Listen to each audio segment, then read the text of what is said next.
be prepared to make a mistake or two along the way. Be comfortable with that, I think, is what I would say.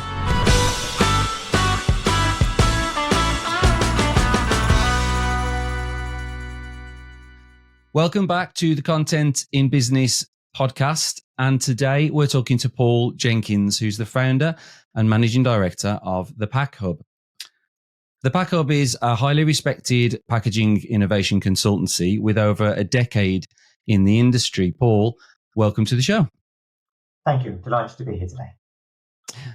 I think, first of all, it would be good for you to give a bit of an overview of ThePackHub. We'd be delighted to, yeah. It would make really a good first thing to do. So, ThePackHub is a packaging innovation consultancy. So, we work with anyone interested in packaging and packaging innovation. And the beauty of the internet and the connected world is that it's a truly international business. We can customers from our desk anywhere in the world, in theory. So, we work with brand owners, retailers, packaging suppliers, agencies, consultants, universities, really helping them with their packaging innovation challenges. Is that in the sense of like just a team expansion, for people with capacity issues, or is it an elevated level of expertise? Yeah, well, it's 3 or 4 services really. So the one you're mentioning is more around our sort of technical support and project management service. We've got a team of technical experts that can help businesses large and small with a whole array of challenges and opportunities really. It could be a half-day consultancy on something very specific and very short to deal with, through to a sort of 3 or 6 month assignment where we're really sort of in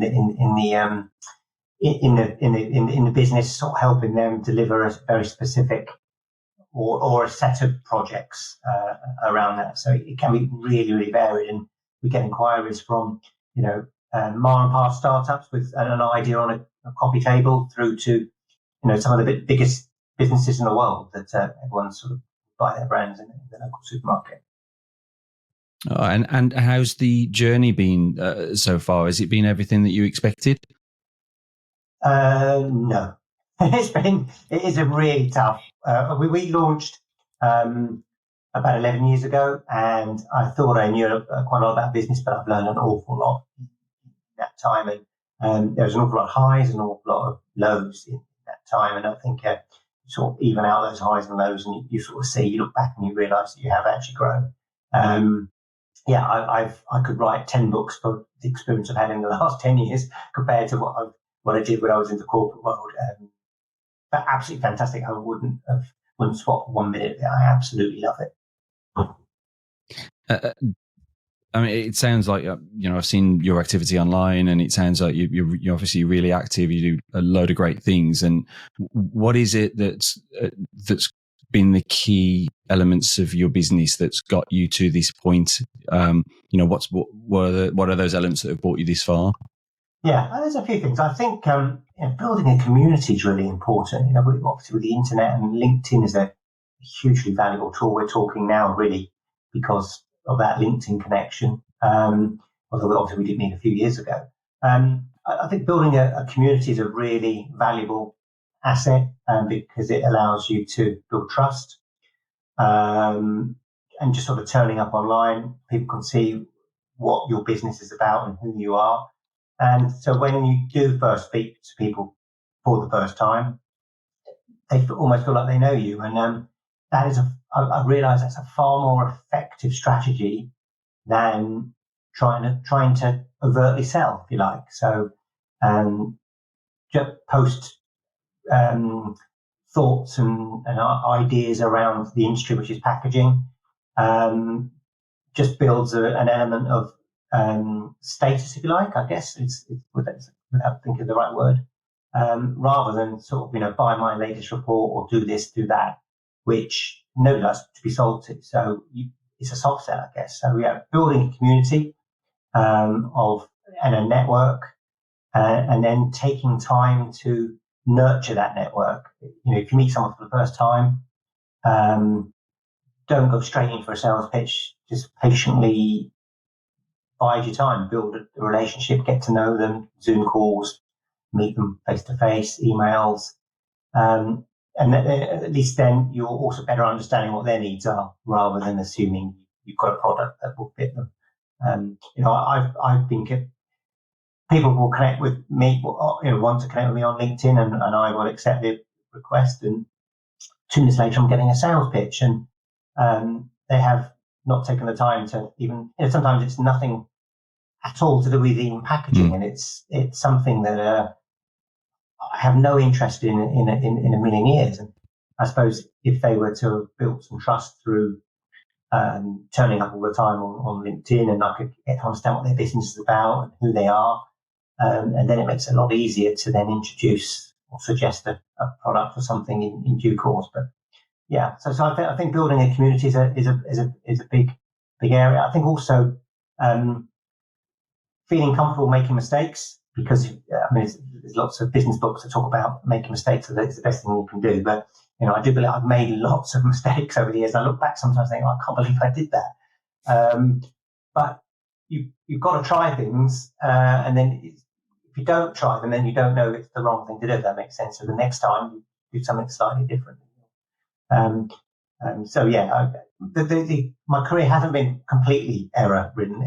We have done some good stuff and had some successes, but I think being free to make a mistake or two along the way, it's never going to crash the business. You should come out the other side. So I think that being prepared to try stuff, and if they don't work, move on and learn from them. Yeah, there's a couple of things that just picked up on from that. Is obviously the first thing saying about building a community, and obviously you mentioned that, but what you were kind of inadvertently mentioning was the adding value, like you say, not going in for the hard sell, adding some value first, demonstrating thought leadership, with content, with your message and with advice and everything. And I can imagine, obviously myself used to work in packaging. I know that there are, it's an absolute minefield, and it's such a widespread topic, isn't it? Packaging. Yeah. So for example, you said about adding value, that makes me think of, we do lots of newsletters, and sometimes it is sort of specific to a product you're selling, so a new report you're launching, or a webinar, or an event or something. But often our content is adding value, as you said. I mean, it's giving information that is of value to the reader, hopefully. But that means people are more likely to stay subscribed. They're more likely to suggest and recommend to colleagues. And again, it's back to that building trust again. If you keep turning up with good content, hopefully they're thinking, these guys know what they're talking about. In the event that I have a product that they want, they're much more likely to be further down that sort of the sales funnel, if you like. Yeah, absolutely right. And the second point was, the whole thing about failure. Yeah, is it Michael Jordan who said, "I've failed my way to success"? And he's one of the most successful basketball players of all time. And absolutely, ultimately, failure is more often than not, it's learning, isn't it? Yeah. And I think another saying I've heard, which I'm not sure where it's come from, is I was an overnight success. It just took 10 years. I mean, I think that's also. I was quite naive to the small business, owning your own business world when I started, and I'd hear stories of people saying, I left my corporate world and started the business, and I was turning over 7 figures in 3 weeks, and I'm like, wow, how did you do that? And I realised it's mainly made up. It's what you need to be very, very lucky, or doing something very illegal to be that successful so quickly. So success does take time. It really does. And it isn't linear. It isn't. Well, it can be. I mean, some businesses just are successful from quite early on, but the vast majority take a lot of time. I read Phil Daniels' book, about something about a shoe dog, founder of Nike, and wow, I mean, the ups and downs they had, or he had. Yeah. 10, 15, 20 years of cash flow challenges and brand counterfeiting issues and supplier challenges, and he nearly went out of business a number of times. So, and look where they are now. They're one of the biggest businesses in the world. So I think you have to accept that it's journey is one of up and down. But as I said, when you look back after a period of time, you realise you've actually grown. No such thing as an overnight thing, really. Yeah. Well, even when you see that the Nike movie that was put out about Michael Jordan and their shoes, and you didn't realize that it was such a struggle for them to actually get that deal. You know, they were the underdogs in the whole process. You know, incredible.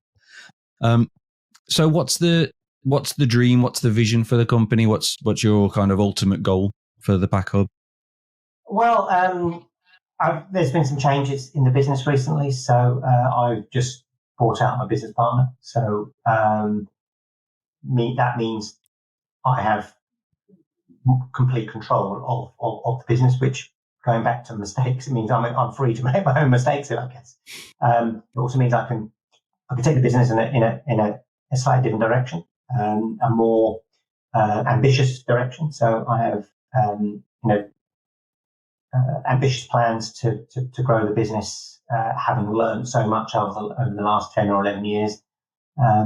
So, over the next 4 to 5 years, is hopefully a significant sort of growth path.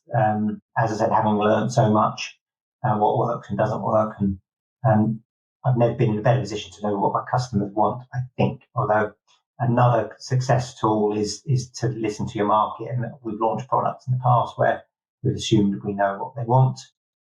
Sometimes they work, sometimes they don't. But so easy now with email and WhatsApp and Zoom calls just to connect with your network that you've built and say, look, we're about to launch something.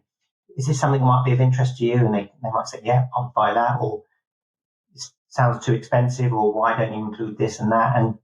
And that is invaluable, can be invaluable. So I'm about to embark on a new product, and I've got a list of 20 contacts across a range of different companies to get their feedback. So I'll be doing that over the next couple of weeks.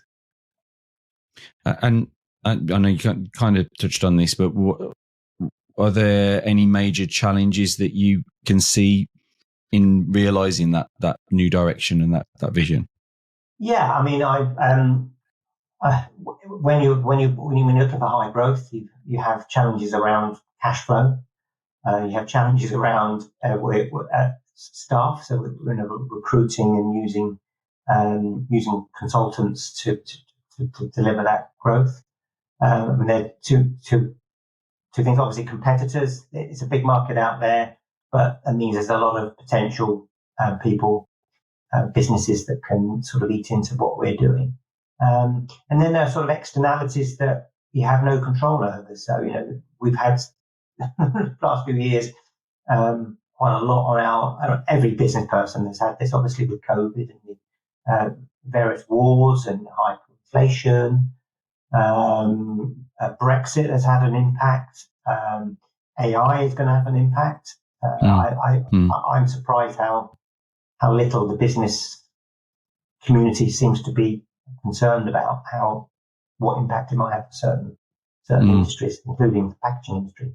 There's lots of opportunities, but it's still a big threat as well. So there are a multitude of things. And if you'd asked me this question 5 years ago, I wouldn't have said COVID, I wouldn't have said Ukraine, I wouldn't have said Brexit. Well, I might have said 5 years ago. But so you're asking me now, and there's things that are coming down the line that we just don't know, we can't anticipate. So you just have to. You can only worry about what you can control, I guess, and deal with those things that everyone has to deal with. Just calmly and the right way, if you can. Yeah, you're absolutely right. So I'm a stoic, and so I follow a lot of the Stoic philosophy, and a lot of their a lot of the mantra there is kind of things will always be the same. There'll always be, pandemics, there'll always be wars, there'll always be money challenges, commerce challenges, and as soon as you kind of make your peace with the fact that will always be a constant in some form or another, whether it's a combination or whether it's a single one of those things, and just exactly that, concentrate on the sphere of control, as they call it. As soon as you start concentrating on, you just concentrate on that, then things may, whether or not they become easier, you certainly your mind is a little bit more rested. Yeah. I just think nothing gets easier, does it? It's just sort of some new challenges and new problems, and maybe you stretch yourself more to make things harder for yourself. Just different. So how do you market the business currently? Like, what works for you? I know you kind of touched on the community thing already, but what works for you in terms of marketing, and what of those things do you find tough as well? Yeah, so sort of a two-pronged approach, really, which is to build the PackHub as a brand. So we're keen to. I'm really proud when I go to an international event, and somebody in a different market says, "Oh yeah, I know the PackHub. I've seen what you do on LinkedIn. I'll get you a newsletter, and I bought one of your reports," and that's hugely makes me very proud. And so building the PackHub brand is a priority, but also building my brand as a packaging expert is also important. So that allows me to be invited to present at various events as an expert in packaging trends. So that then further supports my business. So whether that's right or not, I've got a two-strand strategy of building the PackHub as well as building my reputation and my name in the market. So I think it works. I didn't mention at the beginning, but one of our main products is this thing called the Innovation Zone. We've got nearly 8,000 packaging innovations on the platform, and it's a member subscription. And we've got quite a few brand owners and retailers and packaging suppliers that are members. So what that platform allows me to do is, because we've got all these innovations, and I've either written or proofread every single one. I know an awful lot about what's going on in the packaging market. So that is, a really strong asset, because they'll say, we need a presentation on packaging trends. I know who can do that. So I think that's our sort of not our USP, but that is the one thing that differentiates us from our similar businesses in the market, is that we have that really strong understanding of packaging trends and innovations. Yeah. Well, yeah. I mean, the personal brand absolutely is a it's a massive unlock if it's done well. So it's good to see that you're kind of tapping into that a little bit and using that to leverage the business. Okay, so kind of last question is what, with obviously this experience you mentioned today, what's the one piece of advice that you give to another business owner? I'm not sure I'm going to say anything new here because you've already had 3 or 4 gems from me that I can only, that's my maximum. I think being prepared to make mistakes, not deliberately, but be prepared to be comfortable with that. I think, because this isn't this is not Strictly Come Dancing where you need to get 10s. You need to fall on your backside a few times. Keep that analogy going. To then get to the end, to know what works and doesn't work. So I would be, my biggest piece of advice is be prepared to make a mistake or two along the way. I mean, that shouldn't be your modus operandi. You should be looking to succeed as much as possible, but be comfortable with that, I think, is what I would say. That's great advice. That's great advice. Well, you can find the PackHub at www.thePackHub.com. We'll link to that in the show notes, and we'll also link to your social accounts as well. Thank you so much. This has been a good conversation. I think we could probably, we're just about time now, but I think we could probably go on and talk some of the things that you've mentioned. I think we could talk plenty more, and maybe we can in future. So thank you very much for taking the time for the conversation, Paul. Thank you, sir. Look forward to catching up again, and for everybody listening, you can find the links that we mentioned in the show notes. You can find all Content in Business episodes at playfairmarketing.com/podcast and on all major podcast platforms. And until the next time, thanks for listening. Thanks, Paul.